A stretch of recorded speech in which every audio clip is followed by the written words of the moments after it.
एक गांव में दो मित्र सोहन और मोहन रहते थे।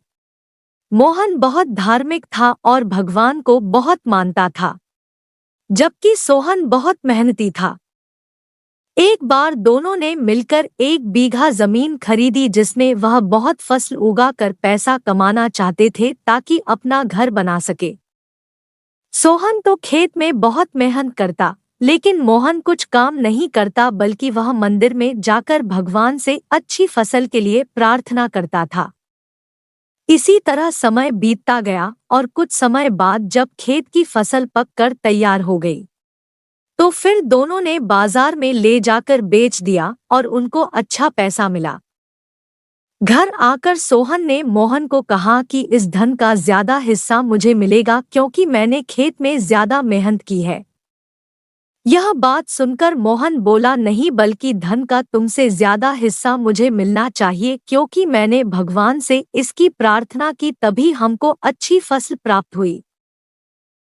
ईश्वर के बिना कुछ संभव नहीं है।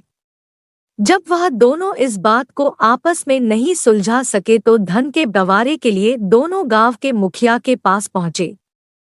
मुखिया ने दोनों की सारी बात सुनकर उन दोनों को एक एक बोरी चावल की दी जिसमें कंकड़ मिले हुए थे। फिर उस गांव के मुखिया ने कहा कि कल सुबह तक तुम दोनों को इसमें से चावल और कंकड़ अलग करके लाने हैं, तब मैं निर्णय करूंगा कि इस धन का ज्यादा हिस्सा किसको मिलना चाहिए।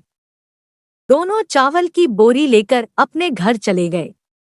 सोहन ने रात भर जागकर चावल और कंकड़ को अलग किया, लेकिन मोहन चावल की बोरी को लेकर मंदिर में गया और भगवान से चावल में से कंकड़ अलग करने की प्रार्थना की। अगले दिन सुबह सोहन जितने चावल और कंकड़ अलग कर सका उसको ले जाकर मुखिया के पास गया, जिसे देखकर मुखिया खुश हुआ और मोहन वैसी की वैसी बोरी को ले जाकर मुखिया के पास गया। मुखिया ने मोहन को कहा कि दिखाओ तुम्हारी बोरी, तुमने कितने चावल साफ किए हैं। मोहन ने कहा कि मुझे भगवान पर पूरा भरोसा है कि सारे चावल साफ हो गए होंगे। जब बोरी को खोला गया तो चावल और कंकड़ वैसे के वैसे ही थे। मुखिया ने मोहन को कहा कि भगवान भी तभी सहायता करते हैं जब तुम मेहनत करते हो। मुखिया ने धन का ज्यादा हिस्सा सोहन को दिया। इसके बाद मोहन भी सोहन की तरह खेत में मेहनत करने लगा और अब की बार उनकी फसल पहले से भी अच्छी हुई। इस कहानी से हमें यह सीख मिलती है कि हमें कभी भी भगवान के भरोसे नहीं बैठना चाहिए।